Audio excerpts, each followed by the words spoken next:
General, Iro, Musa, etiquette, man. I'm out here, man. The Kevin Speaks on Yes, sir. Instagram and YouTube. Salute to y'all, man. We out here and we doing a special edition interview. Now I'm here. If you know anything about Brooklyn calisthenics, if you know anything about weightlifting, if you know anything about people who are taking over YouTube, you know this face and you know this man. But I'm gonna tell you something else you might not have known. This man is already a living legend because of all the people that he's put onto the game. And when it's all said and done, the amount of people that's going to be able to salute Bam Bam for giving them that start, giving them that motivation is going to be tremendous. Thank you, it's brother. exponential. So this is a legend. So I'm honored to be here. And this is a new series, right? This is a new series, and it's called Humility and Fitness.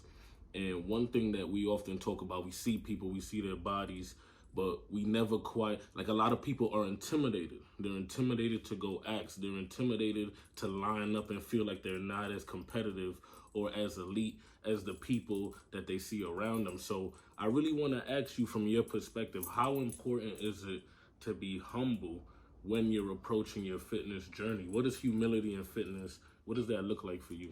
So, as far as, being humble, thank you, by the way, for everything you said. I also feel like with my YouTube journey, I get to meet people like you, Broly, and I learn from you guys. So shout out to my guy, Broly. Shout out to Broly. Shout out to Broly Games, and shout out to Kev Speaks, and man. subscribe, Seriously, man. I've learned a lot from him personally about my personal life, So thank you, man. That's an honor. That's an honor. So as far as approaching fitness, for sure, I feel like it's very important to be humble. Because that's how you become stronger. That's how you grow. If no matter what, I might look bigger than another person. That doesn't mean anything. There's always something that somebody can teach you. It's like I could use Master Romy and Brawley. That's one of Brawley's mentors. Absolutely, that's a mentor of mine too. If you look at them from the beginning, from the first time Romy was training Brawley. It's like, why is Romy training Broly? Just thinking of that, thinking as an average person, like, what? This Broly looks way bigger, cut, or whatever. You get what I'm saying? But why is Broly still, so humble and learning from him? It's because there's something that's very important that he needs. So if you always approach that with anybody in a humble mindset, like, yo, all right, there's something I can learn from that. No matter how strong you feel like you are or whatever, how strong you think you look, there's always something you can learn from the person. And that's how you become stronger. When you're just humble to learning from other people, you're just open to learning from other people. Some people are so cocky, or I don't even know how to explain it. Like, nah, I'm too strong to be learning from this person. But they'll give you tips, right? Exactly. They'll give you all their tips, but they wouldn't take any of your tips because they're so like whatever, like they feel so strong and cocky. But guess what? You're taking from them, and they're not taking from you. So I feel like that's the most important part. You have to be humble. That's like the first step, to achieving your goals. Absolutely. And let me say quickly, first of all, shout out to Broly Games. That's my bro, man. That's my bro. And really and truly, Broly Games was one of the people, like I said, to that story that taught me about humility and fitness. Like I said, for anybody who knows my guy, he's a physical specimen. We call a spade a spade. And when we were working out before the cameras, right, before the takeoff, before anything else, before all of his success, and salute and shout out to him for that, when we were working out before that in those winters, and he would go up to people and he would say, yo, bro, what are you doing? Or why are you doing that? And I would watch. And then eventually he would say, because you got to be a sponge. Because we need everything. We need all the gains. We can't leave any money on the table, right? And as I think about things like that, I want everybody to think about that. If you're being stubborn, if you're being standoffish, if you don't want to network, you're leaving money on the table. This is a world of relationships. You feel what I'm saying? Yes. And because it's a world of relationships, I often used to have conversations, and we would have conversations about navigating work. A lot of the times, your workplace, 20% of that is what you do. Another 80% is the navigation of people, the navigation of those relationships. So you're leaving money on the table every time. You don't go out there. Make yourself humble. No matter where you are, you can learn from anybody and everybody. Yeah. So yeah, man. And then let me ask you a question. So, what was a pivotal moment for you in your fitness journey and being humble? Describe a moment that humility and fitness helped you propel yourself to the next level. Man, there's so many. There's so many, man. I could give an example with Broly. You know, the first time we met, it was like he was trying to learn from me. You know, you guys saw me doing the handstand That's push-ups, real shit.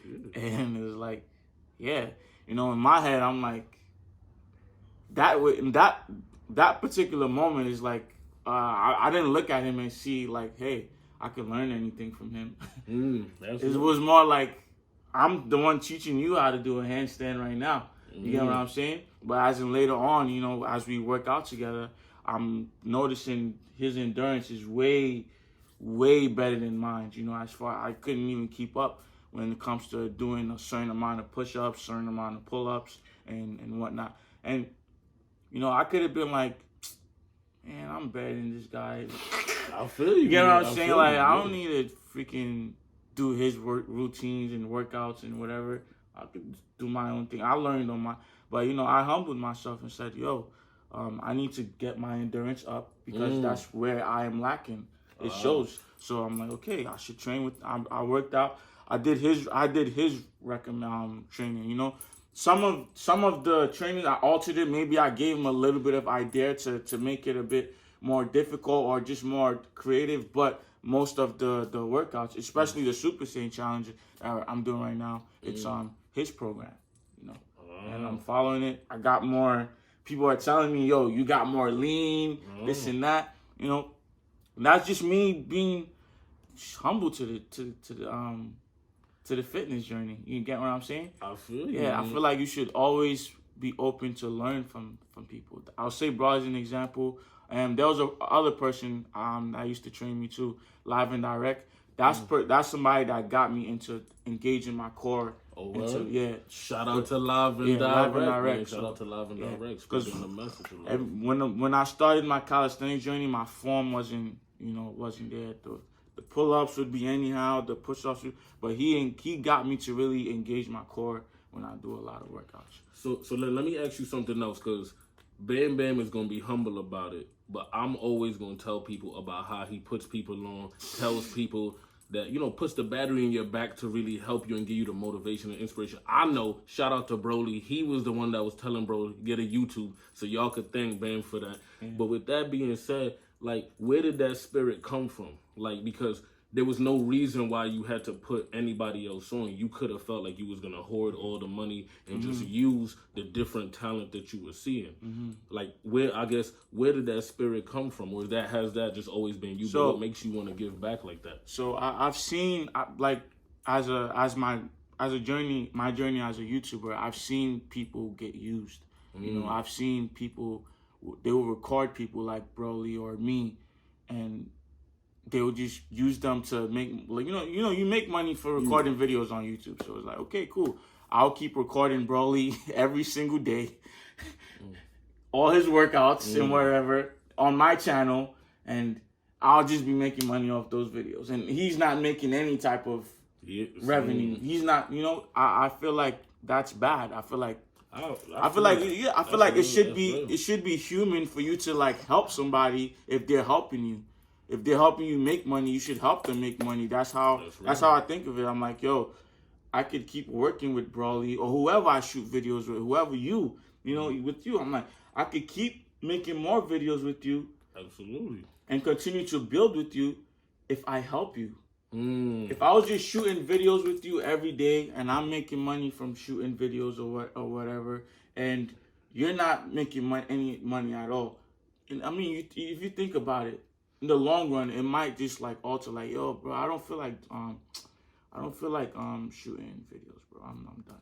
You know what I'm saying? It might. That's what might happen. You know what I'm saying? Who knows? But if you see that I'm trying to help you to build your channel, help you make money, that would be something that will always push you, like, yo, this guy Bam also helped me, and he's helping, and there's an opportunity. I make it an opportunity. So it's like, oh, it's an opportunity. So it will push you to keep going, which will help me. We help each other, you know? That's how I think about it. I don't see why it's very like, I don't see why it would be difficult not to help, you know? I definitely feel that, and I love that, and I love that energy. So I mean, like, so really and truly now, for all the people that want to get into calisthenics, all the people that may want to get into YouTube, that want to get into fitness, what would you say to the people that is day one? They go to the bar, they go to the gym, they're nervous, they're intimidated. What would you say to the people on day one? Yo, listen, man. You have to build your discipline. That's the first thing I can say. Is like, yo, think about, like, come up with a strategy. Like, what can I do? Because at the end of the day, you have to be consistent. That's the number one thing. You have to build that discipline, and you have to be consistent. That's how you're gonna be able to get results. You know, over and over and over and over. If you want to break something, right, that's hard to break, you gotta keep till it breaks. You get what I'm saying? That's how you're gonna get your results. If you just and you stop, it's not gonna break. You get what I'm saying? You gotta keep hitting it over and over again. So discipline and consistency. Now, not everybody could just wake up one day and say, I'm disciplined. I'm gonna be disciplined. I'm gonna do it every day. I'm gonna be consistent. No, you have to actually come up with your. Everybody has their own ways of life. You get what I'm saying? Everybody has a comfortable time of waking up, or a habit, a bad habit. You know, come up with a strategy. How can you make that habit that you have useful for you? You know, maybe you don't go to sleep on time. Maybe because you're always on your phone. That's why you don't go to sleep on time.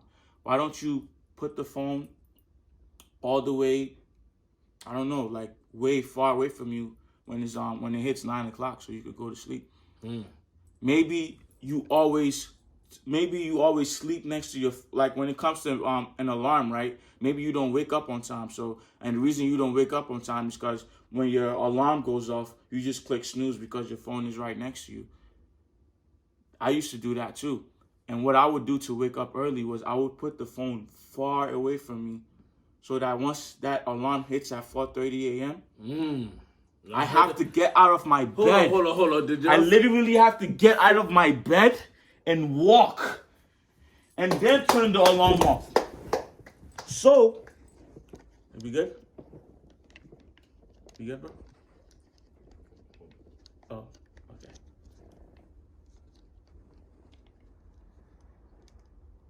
Sorry about that, guys.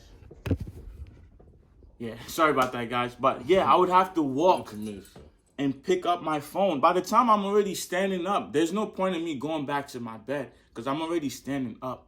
So you got to come up with a strategy that you know you could conquer every Can day. we pause for? Can you say that time again? When you said at what time? 4:30 a.m.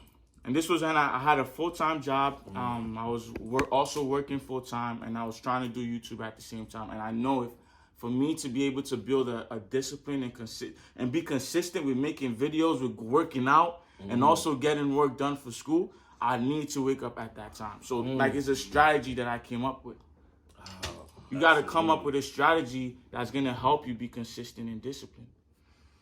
Absolutely. So let me ask you, so what were some of the more difficult things that you faced? And you don't have to get too personal, but just hurdles along your fitness journey that it was points where you could have quit, but you had to push to get past that. Yo, I'm not going to lie. It was like the schedule. Like when that time when I had the crazy schedule, and I have a kid too. So it was like, damn, it was like I didn't really even have time to see my son as frequent as I should, because it's like I was just, the whole day was just occupied with so much work. And that was a point where it's like, damn, man, maybe I shouldn't work out today, you know? Or maybe I should just quit working out and quit YouTube and just go to school and, you know? So then let's dive into it. So boom, take us to the moment where you were having all that doubt, like maybe I should quit, maybe I should give up, maybe I'm juggling too much. What sort of things helped you push past that? So what helped me push past that is just I'm not gonna lie, is the subscribers for sure. The subscribers. Salute to y'all, man. Yeah. Salute to y'all. And yo, it's very important to have good friends and family around you. People that would tell you things like, yo, I know it's hard, bro, but you're gonna pass through it, man. You'll be all right. And also finding inspiration, you know. Like there's people that I would watch, like 50 Cent. And yeah, 50 Cent, I would watch their life stories and be like, yo.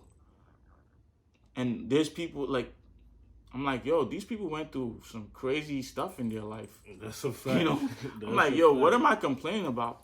And also, I would think about the days I'm from Nigeria. So the days that I was in Nigeria, and I seen people sleeping in the freaking airport just to get to this country, and they never still got the opportunity to get to this country. And I'm like, yo, I'm blessed, man. Like, I need to go hard. I need to take, like, no matter what, how difficult things might seem, I still have an advantage, you know. I need to take advantage of everything I have as far as living in America, you know.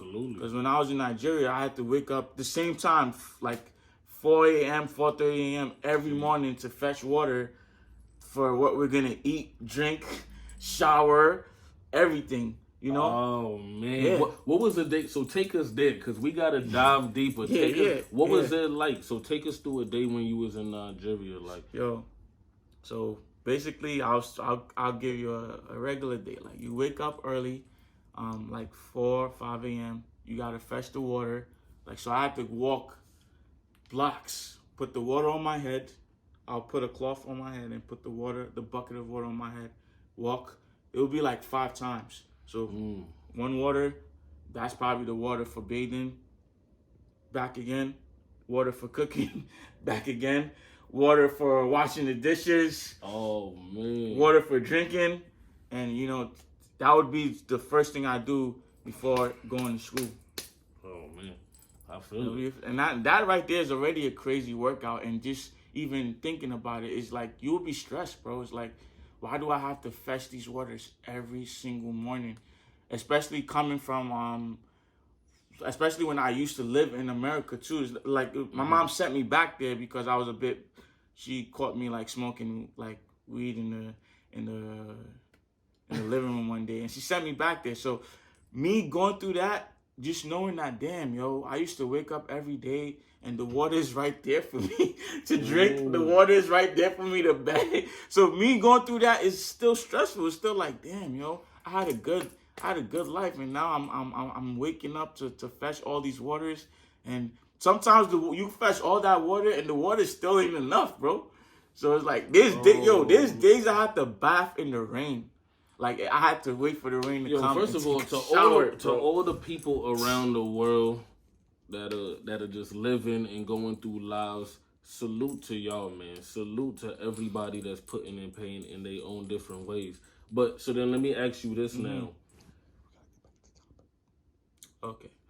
So let me ask you this. So based on all of the things that you had to do, what did you think that did for your work ethic? So although you were stressed, although you didn't want to do it, what do you think that did for your work ethic?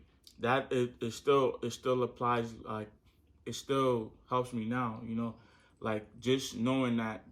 You mean like work ethic now? Yeah, just knowing that I have an advantage, you know, like like people, especially in this country, are just complaining about nothing. Like I said, just knowing that this is a country of opportunity, and people are not taking advantage of it or using it to their best is really what helps me with my work ethic. It's like every time, no matter how hard I feel like I'm going, I'm like, yo, I know somebody else that's living in my country would go 10 times harder than I'm going because they know this is an opportunity. So that's what helps me with my work ethic. Well, yo, man, I wanna. So let's talk about like how people can achieve their goals for 2021. Absolutely, man. 2021, the way that you could achieve your goals. Let's go immediately into red pill ideology. Set your lofty goals. Set your standards. live up to the standards that you set. The first way you're gonna meet your goals is if you set the goals that you want. Don't let your parents, don't let your girlfriend, your boyfriend, your loved ones, nobody, don't let anybody set your standards for what you find acceptable. Then, once you set the standards that you deem acceptable, work relentlessly to get there. Take your time to rest, unpack, make sure you're maneuvering, and then when you do that, you'll reach your goals and then you'll feel a lot better